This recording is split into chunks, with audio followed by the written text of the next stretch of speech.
आज जब मैं किताब पढ़ रहा था तो मुझे बहुत ही रोचक चीज उसमें पढ़ने के लिए मिली और मैं वाकई उस चीज को पढ़कर इतना खुश हुआ कि जो चीजें हमें टीम को 2 महीने बाद या 3 महीने बाद या 4 महीने बाद बतानी पड़ रही है, अगर जो हम उसे पहले ही हफ्ते में या पहले ही दिन बता दें तो हमारी टीम की जो स्पीड है वो और ज्यादा बढ़ जाएगी। बहुत सारे ब्रेकर आते हैं, उन ब्रेकर के बारे में यहाँ जानकारी दी गई थी और हमारे सीनियर श्री एस अत्री जी के द्वारा एक किताब लिखी है lock and keys, locks and keys, यानी कहां पर आपके ताले लगे हुए हैं और उसकी चाबी क्या है, यानी आपके नेटवर्क मार्केटिंग के कैरियर में, डायरेक्ट सेलिंग के व्यवसाय में कहां पर आपको रास्ते में रुकावटें मिलेंगी और उन रुकावटों से आप किस तरीके से बाहर निकल सकते हैं। तो उसमें पहली रुकावट है मुझे सब पता है। मुझे सब पता है। ज्यादातर जो लोग आपके साथ जुड़ रहे होते हैं या जिनसे आप बिजनेस प्लान के बारे में जानकारी देते हैं, ये सवाल सबसे पहले निकल के आता है कि मुझे सब पता है। अगर उसे सब कुछ पता होता तो वो जिस जगह पे है वहां पे क्यों है? टाटा बिरला अंबानी भी आज की डेट में ये कहते हैं कि हमें कुछ नहीं पता, हम हर रोज कुछ ना कुछ नया सीखने की कोशिश कर रहे हैं, नई नई किताबें पढ़ रहे हैं, नए नए सेक्टर में जाने की कोशिश कर रहे हैं। और एक व्यक्ति जिसकी जेब में धन नहीं है, जिसके पास पैसा नहीं है, जिसकी खुद की जेब फटी हुई है, अगर आप उसे प्लान दिखाते हैं तो पहले ही दिन कहता है कि मुझे सब कुछ पता है। अगर उसे सब कुछ पता होता तो वो बहुत पैसे वाला भी होता, उसके पीछे हजारों लोगों की भीड़ होती, वो अपने आप में लीडर होता, लेकिन ऐसा कुछ नहीं है। सुबह से लेकर शाम तक ताश खेल रहा होगा, चौराहे पे खड़े होकर गप्पे हाँक रहा होगा, लेकिन उसे सब कुछ पता है। क्या ऐसा सही है? दूसरी चीज ये है कि जो भी लीडर नए आरसीएम में आ जाते हैं तो सीखने की कोशिश नहीं करते। 4 मीटिंग अटेंड करने के बाद उन्हें भी ऐसा लगने लगता है कि मुझे सब कुछ पता है। ऐसा नहीं है सर, आरसीएम एक गहरा समुद्र है। डायरेक्ट सेलिंग की परिभाषा भारत देश के अंदर आरसीएम ने पैदा की है, तो उन लोगों को भी कुछ नहीं पता। हमें बहुत कुछ सीखने की जरूरत है और मेरा मानना यह है कि हर दिन व दिन डेली कुछ ना कुछ हमें सीखने की जरूरत है, तभी हम किसी भी काम को अच्छे तरीके से कर पाएंगे। अगर कोई व्यक्ति आपसे ये कहता है कि मुझे सब कुछ पता है तो वो झूठ बोल रहा है। आप अपने दिमाग में ये अनुमान लगा सकते हो कि उसे कुछ नहीं पता, उसे थोड़ी बहुत जानकारी किसी के द्वारा डायरेक्ट सेलिंग की दे दी गई होगी, उससे आगे की कोई भी जानकारी उसे नहीं है। क्योंकि पता होता, जिन लोगों को आरसीएम के बारे में पता वो लाखों करोड़ों रुपए महीने कमा रहे हैं, उसे पता होता तो वो भी कमा लेता, फिर वो 10-20 हजार रुपए की नौकरी क्यों कर रहा होता? ठीक है, तो पहली चीज ये है कि मुझे सब कुछ पता है, इस तरीके की रुकावट आपके सामने आएगी। दूसरे नंबर पर जो रुकावट आपके सामने आएगी वो है अधूरा ज्ञान। लोगों को जानकारी नहीं है। अगर कोई भी आरसीएम का लीडर फील्ड में जाता है, वो भी अधूरी जानकारी के साथ फील्ड में जाएगा तो सर कोई भी काम नहीं कर पाएगा। अगर हम ये सोचें कि हमारे को राइफल चलानी आती है, एक दिन हमने राइफल चलाना सीख लिया, उसके बाद युद्ध के मैदान में हम पहुंच जाए, तो सर पसीने आते हमने देखे, युद्ध के मैदान में राइफल चलती नहीं देखी। अगर किसी भी व्यक्ति को जो आरसीएम का लीडर है उसे अधूरा ज्ञान है, आपके टीम के, हमारी टीम के भी कई सदस्य ये मैंने कहते हुए देखे जी मेरे से तो हो नहीं पा रहा, उनको अधूरा ज्ञान है।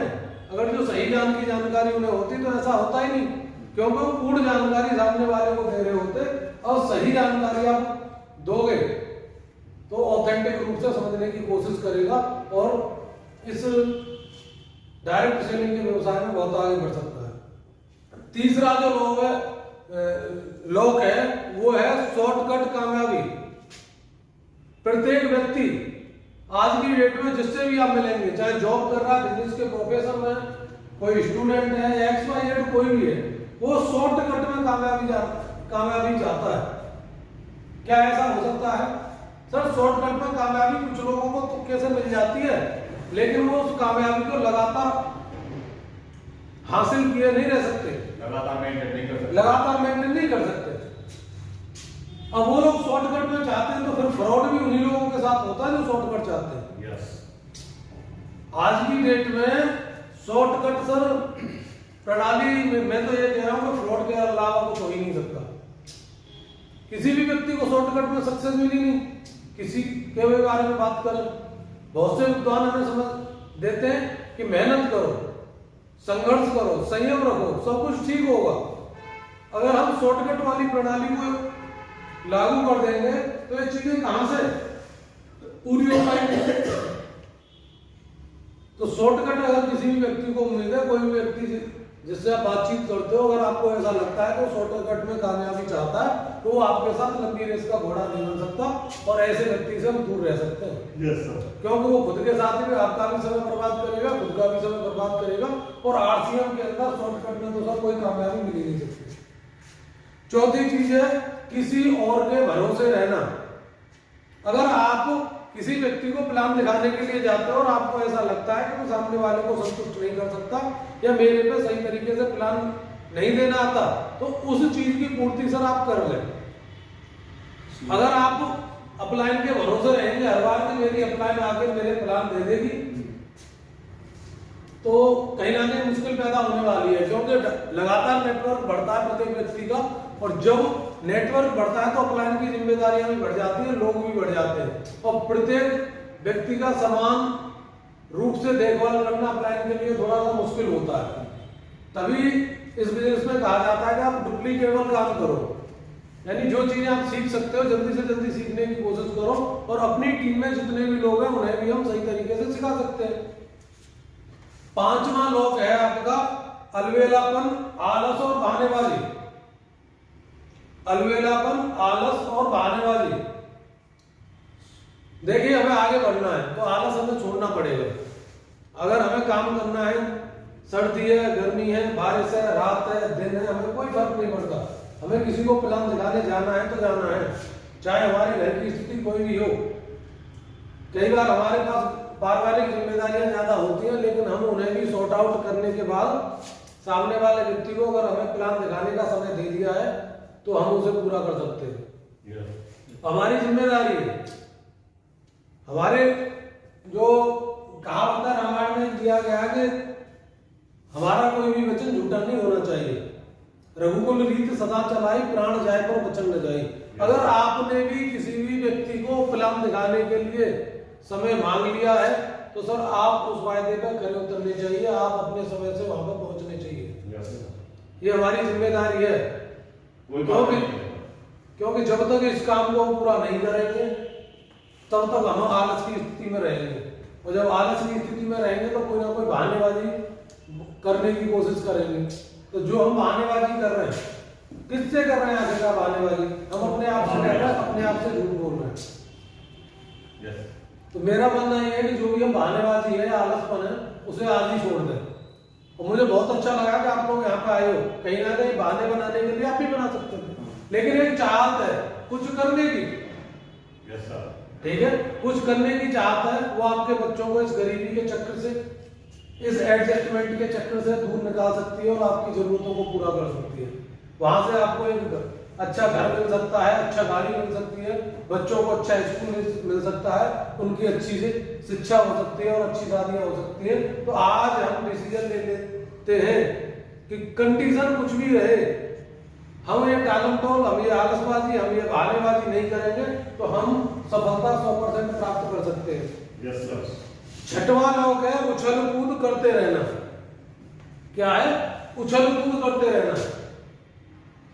एक बार जंगल में पंचायत हुई जी।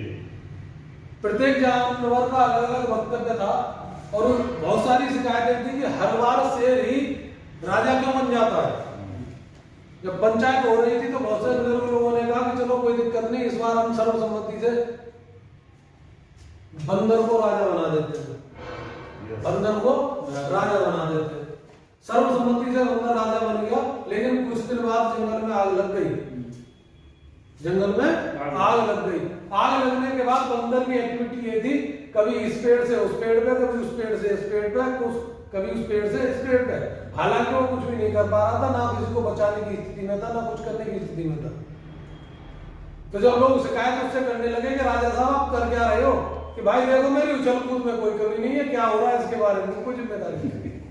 तो हमें भाग दौड़ अच्छे तरीके से करनी है, ऐसी उछल कूद नहीं करनी जिसका कोई हम परिणाम प्राप्त न कर सके। ऐसी उसकी क्या फायदा है?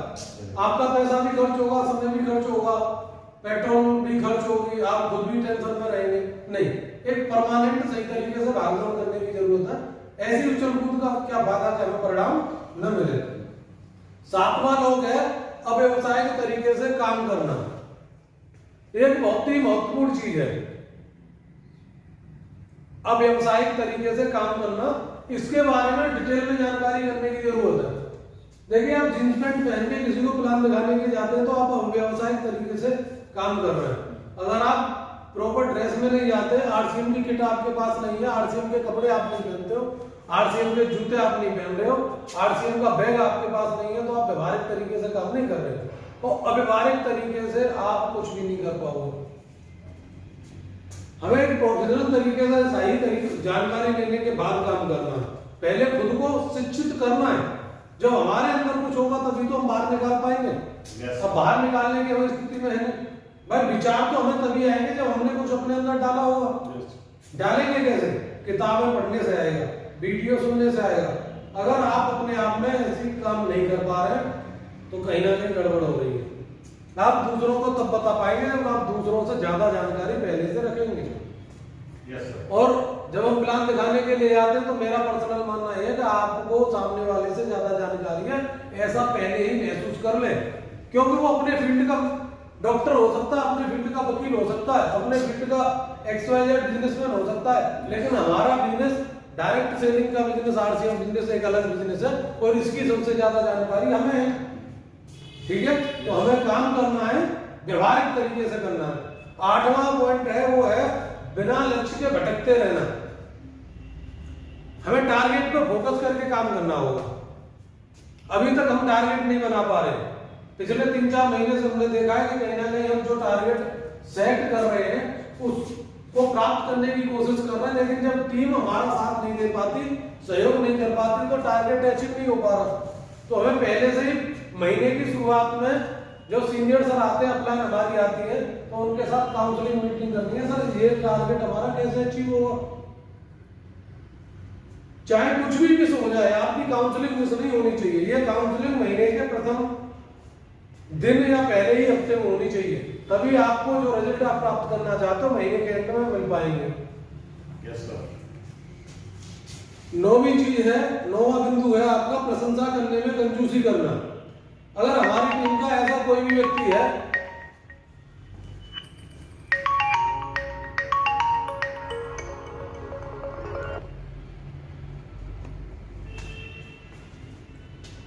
प्रशंसा करने में कंजूसी करना।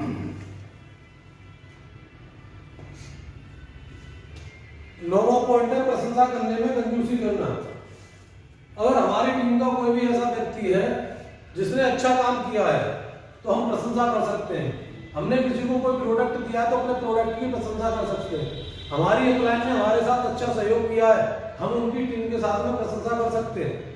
किसी कंडीशन में आपके एम्प्लॉय ने आपने बुलाया और बुलाने के बाद समय निकाल के जैसे भी एडजस्टमेंट उसने किया और वो आपके साथ प्लान दिखाने के लिए बिजनेस मीटिंग करने के लिए जाती है, तो उसकी हम प्रशंसा कर सकते हैं। जब हम प्रशंसा करेंगे तो हमारी टीम में भी वही कल्चर लागू होगा। और जब भी हम टीम के साथ रहे, किसी ना किसी प्रोडक्ट के बारे में चर्चा करते रहे, किसी ना किसी प्रोडक्ट की प्रशंसा करते रहे, कंपनी के डिस्प्ले वॉल की चर्चा करते रहे, कंपनी के बिजनेस मीटिंग की चर्चा करते रहे, कंपनी के सीनियर लीडरों की चर्चा करते रहे, किसी ना किसी प्रकार की हम चर्चा करते रहे। 10वां पॉइंट है वायदों पर खरा न उतरना। ये बहुत ही महत्वपूर्ण पॉइंट है। इसको आप लगातार समझ के रखें, अपने दिमाग में रखें। प्लान दिखाते समय या टीम में किसी व्यक्ति को लाते समय, ज्वाइनिंग कराते समय या किसी का टारगेट पूरा करते समय या किसी की व्यक्ति की इनकम के बारे में जो आप वायदा कर ले, जो समय के बारे में वायदा करें सर उस पर 100% खरा उतरे। बड़बोलेपन से कोई भी ऐसी बात न कहें जिससे आपका विश्वास टूट जाए। और जब आप पर विश्वास होगा, सामने वाला विश्वास करेगा, तभी आपका कुछ काम होगा। तो कोई भी हम ऐसा वायदा न करें जो हमारा झूठा निकल जाए या जिसे हम पूरा न कर सके। ठीक है। और 11वां है पॉइंट, वो है जोश व जुनून की कमी। अगर आपके अंदर जोश व जुनून नहीं है, आप कुछ करना चाहते नहीं है, आपकी भावना सामने वाले को दिखाई दे रही है कि इसके अंदर कुछ मामला नहीं है, ये ठंडा पड़ चुका है, तो आप कुछ नहीं कर पाएंगे सर। जब भी आग लगती है ना, सदैव चिंगारी से लगती है, और वो चिंगारी आपको सामने वाले के अंदर जगानी पड़ेगी। अगर हम वो चिंगारी लगाने में कामयाब हो पा रहे हैं, सामने वाले की जिंदगी को बदलने का जो वायदा हम कर रहे हैं, उसे हम वो सपनों में दिखाने की कोशिश कर रहे हैं, वो हम दिखा पा रहे हैं, तो उसके अंदर चिंगारी लगेगी और चिंगारी के द्वारा ही काम होगा। अगर आपके अंदर वो जोश है, आपके अंदर वो जुनून है, तो सर उस जोश और जुनून को अपने अंदर लेके आइए। ठीक है? Yes sir.